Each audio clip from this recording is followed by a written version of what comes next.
महिलांच्या सुरक्षेच्या अनुषंगानं त्यांनी निर्गमित करायची सूचना मी जिल्हाधिकाऱ्यांना दिलेल्या आहेत। याच्यामध्ये ज्या शाळा आहेत, प्राथमिक माध्यमिक कॉलेजेस आहेत, सिनियर ज्युनियर टेक्निकलचे, अशा सगळ्या ठिकाणी सर्वप्रथम वेगवेगळ्या दिशेला त्या आस्थापनेमध्ये जर मुलींचं स्वच्छतागृह, मुलांचं स्वच्छतागृह असेल तर प्रश्न नाही, परंतु एकाच दिशेला जर दोन वस्ती अशी स्वच्छतागृह असतील तर इमिजिएट त्याला पार्टिशन एंट्री पॉईंटलाच जिथून जायचं आहे आत तिथं मुलांकडच्या मुलींच्या स्वच्छतागृहाकडे जायला वेगळी एंट्री आणि मुलांच्याकडे जायला वेगळी एंट्री, अशा पद्धतीनं तातडीनं त्या शाळांना त्या एंट्री बदलण्याच्या आदेश या ठिकाणी आपण दिलेले आहेत। सक्तीनं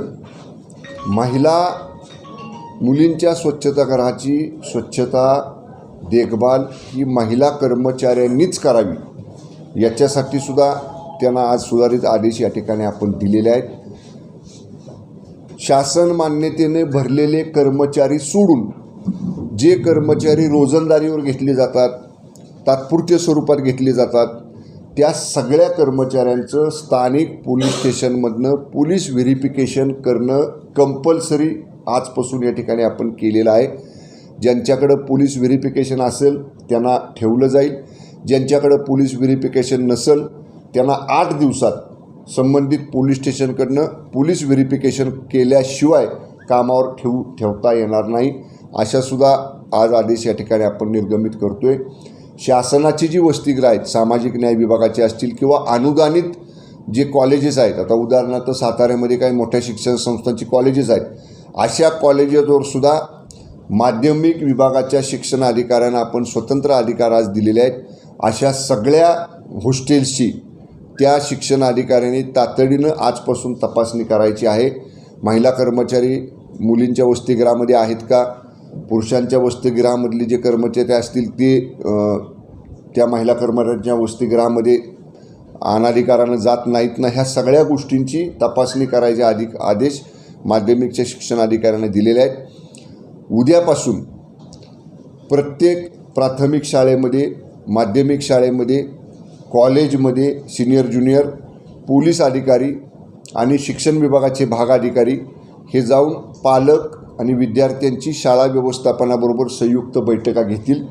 त्या बैठकामध्ये विशेषतः मुलींच्याकरता आम्ही प्रत्येक पोलीस स्टेशन अंतर्गत स्वतंत्र महिला अधिकारी कर्मचाऱ्यांचे फोन नंबर आणि नाव त्या प्रत्येक शाळामध्ये आणि त्या प्रत्येक कॉलेजमध्ये देण्याची व्यवस्था केलेली आहे।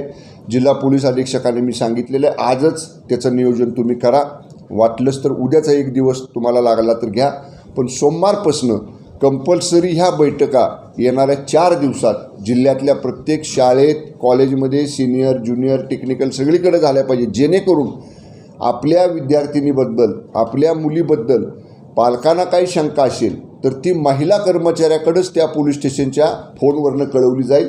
फोनवरनं कळवल्या इमिजिएट रिस्पॉन्ड संबंधित महिला कर्मचारी आमची त्या तक्रारीला करतील आणि जे कोणी कठोर असतील त्याच्यात गुन्हेगार त्यांच्यावर कारवाई केली जाईल। आपल्याला सगळ्यांना आठवत असेल, मी गृह विभागाचा राज्यमंत्री असताना महिला पथदर्शी प्रकल्प एक साताऱ्यामध्ये राबवला होता आणि त्याची आकडेवारी आपल्यासमोर आहे। आत्तापर्यंत जवळपास 110 आणि 117 प्रमाणे आपण 2021ला 3819 कारवाई केल्या होत्या। गेल्या वर्षात 1 वर्षामध्ये आपण 27,629 कारवाया अशा पद्धतीच्या या महिला पथदर्शी प्रकल्पाच्या अंतर्गत केलेल्या आहेत आणि यावर्षी जुलै अखेर 7,693 कारवाया आपण केलेल्या आहेत। आणि या संदर्भामध्ये मी आजच सूचना दिलेल्या आहेत। या कारवायांमध्ये पहिल्यांदा कारवाई केली असेल ठीक आहे, त्याच मुलावर दुसऱ्यांदा कारवाई झाली असेल तर ठीक आहे, पण तिसऱ्यांदा जर तोच मुलगा सापडला तर त्याची सरळ धिंड काढा।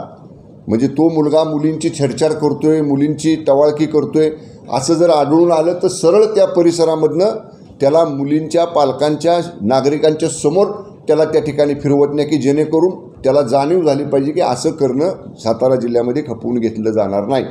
अशा पद्धतीनं महिलांच्या, मुलींच्या सुरक्षेच्या संदर्भामध्ये कडक उपाययोजना करण्याचा निर्णय आज आपण घेतलेला आहे।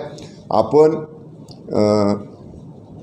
माननीय मुख्यमंत्री महोदय जेव्हा मुख्यमंत्री माझी लाडकी बहीण योजनेच्या शुभारंभाला साताऱ्यामध्ये आले होते तेव्हा पब्लिक ट्रान्सपोर्ट ज्या सिस्टीम्स आहेत, बस, रिक्षा, वडाप, ह्या ज्या गाड्या आहेत यांच्यावरती एक QR कोडची सिस्टीम आपण या ठिकाणी स्टिकर लावलेला आहे, ज्याच्यावरती जर महिलांना, मुलींना प्रवास करताना, प्रवासादरम्यान किंवा प्रवास करून उतरल्यानंतर असं जाणवलं की आपली कोणी छेडछाड केलेली आहे, तर त्या वाहनामध्ये, रिक्षा असेल, बस असेल, ST असेल, त्याच्यावर त्या QR कोडवर जरी स्कॅन केलं नुसतं त्यांनी, आता त्याचा अलर्ट लगेच आमच्या जवळच्या पोलीस स्टेशनकडे येईल आणि पोलीस स्टेशनमार्फत तातडीनं त्याची दखल घेतली जाईल. ही सुद्धा सिस्टीम आपण जिल्ह्यामध्ये सुरू केलेली आहे.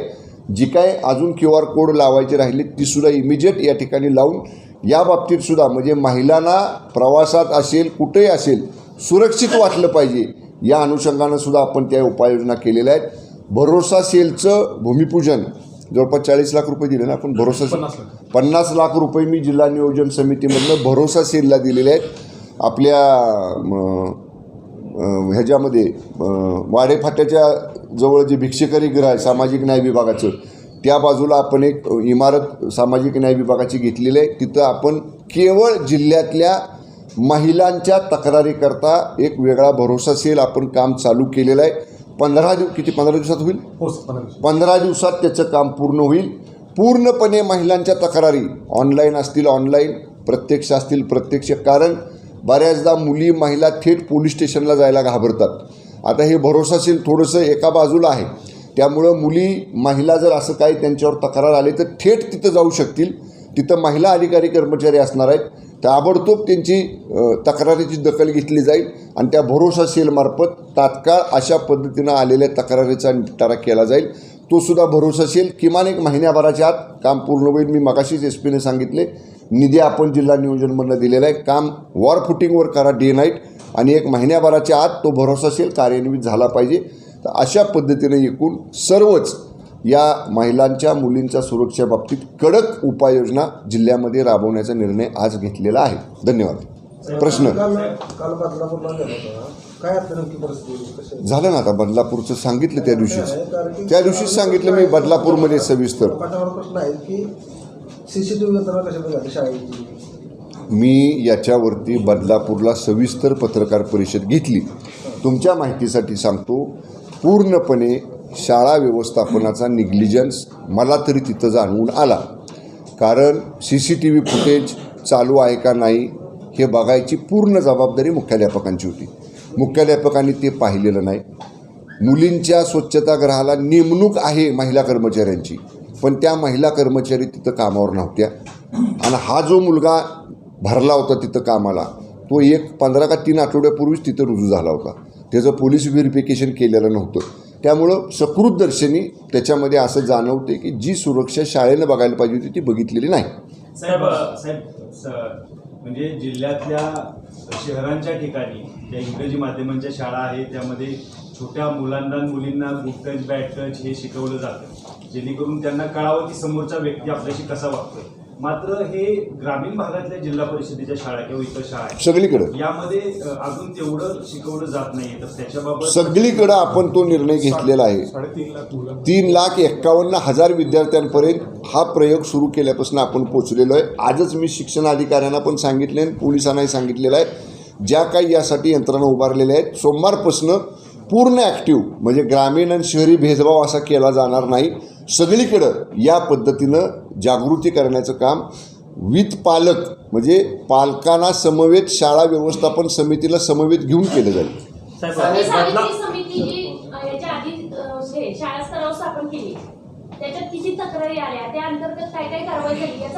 आज मी त्याचा आढावा घेतलेला नाही.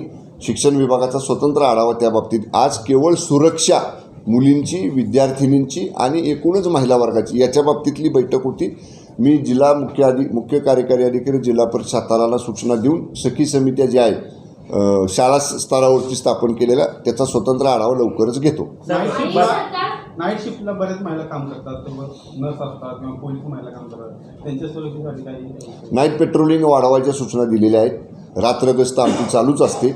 तरीसुद्धा ज्या ज्या ठिकाणी अशा शिफ्ट संपतात, समजा 8-4, 4-12, 12-8 अशी काय 8-8 तासाची शिफ्ट असते, नाईट पेट्रोलिंग वाढवण्याच्या सूचनासुद्धा पोलिसांना दिलेल्या आहेत. साहेब, काही भांडणाच्या याच्यामध्ये गुन्ह्यांमध्ये महिलांना पुढं करून विनयभंगाचे खोटे गुन्हे दाखल होतात काय, मग त्या संदर्भात गुन्हा दाखल झाल्यानंतर आमचा ठाणे प्रभारी त्याची खात्री करतो आणि जर त्याच्यामध्ये तथ्य असेल तर दाखल करून घेतो, तथ्य नसेल तर नाही दाखल करून घेत.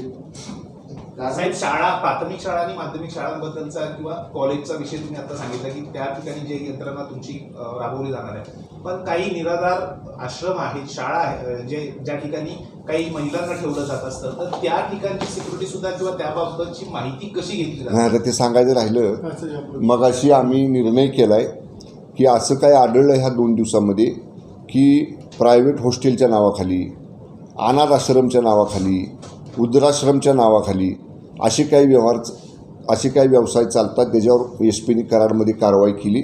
तर आज नगरपालिका क्षेत्रातल्या मुख्य अधिकाऱ्यांना, ग्रामीण भागातल्या तलाट्यांना आणि ग्रामसेवकांना अशा सक्त सूचना दिलेल्या आहेत. एक 8 दिवसामध्ये ड्राईव्ह घ्या, विदाऊट परमिशन, अधिकृत परवानगी न घेता कुणी हॉस्टेल चालवत असेल, कुणी अनाथ आश्रमाच्या नावाखाली काय चालवत असेल, कुणी वृद्धाश्रमाच्या नावाखाली काय चालवत असेल, तर त्याचा 8 दिवसात जिल्हाधिकाऱ्यांकडे अहवाल येईल. अहवाल आल्या जे बेकायदेशीर असेल ते तात्काळ सील केलं जाईल.